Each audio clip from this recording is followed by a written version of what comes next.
Bonjour frères et sœurs, je vais vous raconter l'histoire d'Isaac et de ses deux enfants, c'est-à-dire Esau et Jacob, et de leur mère qui s'appelait Rebecca. Bon, vous savez d'abord, comme chez nous ici, comme dans nos côtés, le père aime un enfant, sa femme aime l'autre. Sa femme aime un autre enfant. Bon, ce qui est là maintenant, le père, lui, il avait son fils préféré, c'est-à-dire celui qui partait vite, celui qui partait vite quand la monnaie, celui qui faisait vite les commissions, qui était obéissant. Bon, comme nous aussi, on aime nos enfants, l'enfant qui est intelligent. Nous aimons l'enfant qui est intelligent, l'enfant qui part vite quand on l'envoie. Et maintenant, Rebecca, elle, son souci c'était qu'elle aimait Jacob. Parce que leurs deux enfants s'appelaient Esau et Jacob. Rebecca aimait Jacob. Et son mari aimait Esau, aimait plus Esau. Maintenant, donc, quand il fallait venir un enfant, Esau, Isaac a préféré prendre Jacob. Petit le quoi? Isaac a préféré prendre Esau, qui était son fils préféré, son fils qui était intelligent, son fils qui partait vite dans les commissions. Là, il fallait l'envoyer prendre quelque chose là-bas dedans. Il partait vite. Donc, maintenant, cette histoire que je vous raconte ici, c'est dans Genèse, chapitre 37, à partir du chapitre 37.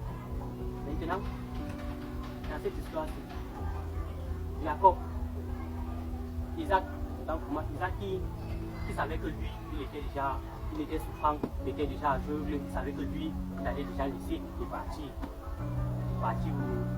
chez Dieu, il va partir en vie à Dieu. Isaac savait que lui, il était à partir. Donc, comme ça donc, que Isaac de ses fils, Esau, que entre-temps, je vais déjà partir. Et je dois venir une personne entre vous deux. Et je vois que c'est toi que moi je dois venir, puisque c'est toi qui partais quand je t'envoyais, c'est toi qui étais le plus intelligent, c'est toi qui étais le plus fiable. Maintenant que je dois partir, va à la chasse, comme tu connais chasser là. Va à la chasse, tu pars, tu tues la girafe, c'est la préférence. Va, tu tues la girafe. Quand tu tues la girafe comme ça, tu reviens, tu me fais la girafe là, dans la sauce tomate, tomaro, au bio. Entre-temps que Isaac était en train de parler à son fils Esau, sa femme Rebecca était cachée derrière la porte. Derrière la porte, elle écoutait. Maintenant, Esau, il prend son âme de chasse, il part à la chasse pour chercher la girafe de son père, puisqu'il était joyeux, il devait recevoir la bénédiction de son père. Et vous savez, en ce temps-là, la bénédiction comptait beaucoup. Et quand on te bénissait comme ça, tu devais être le chef de la famille. Ok. Maintenant, Esau prend son âme, il part à la chasse. Et Rebecca sort le coup bas. Elle va maintenant voir Jacob, le frère d'Esau. Elle voit Jacob. Elle dit à Jacob, entre-temps, mon fils, là où tu vois la même, l'heure est grave. Parce que ton père est en train de vouloir bénir ton frère au lieu de toi. Moi, je vois que c'est plus de toi que je devais bénir. Moi, je fais nos mères. Moi, je vois que c'est plutôt toi qui devais bénir, pas ton frère. Jacob, tu maintenant que. Bon, je t'entends, mais maintenant, je te comprends aussi. Mais maintenant, que doit-on faire?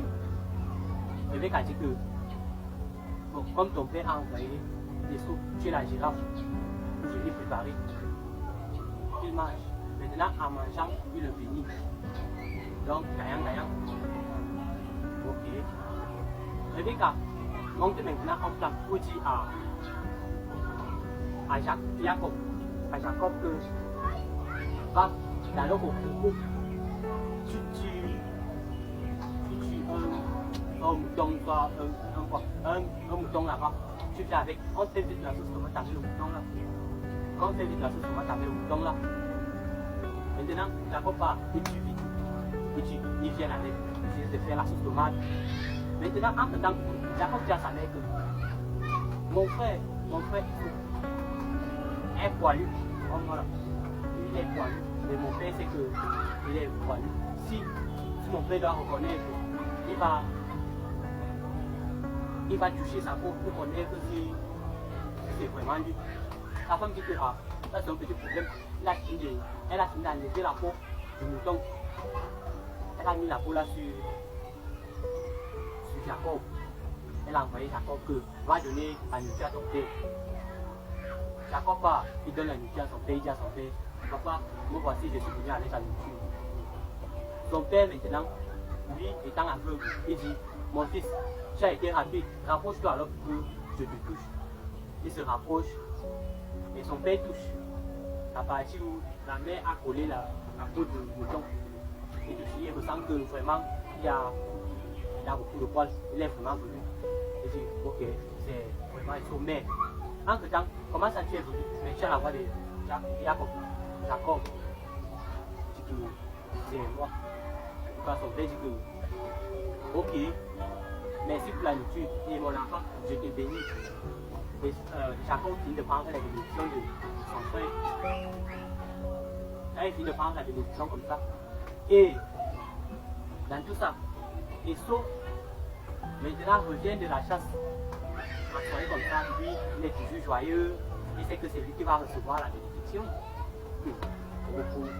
Quand il arrive, il finit de faire le tomahawk, il finit de faire la sauce tomate, il met tout ce qu'il faut mettre dans la sauce tomate. La sauce tomate était digne d'un chef. Il vient avec son père, arrivé chez son père.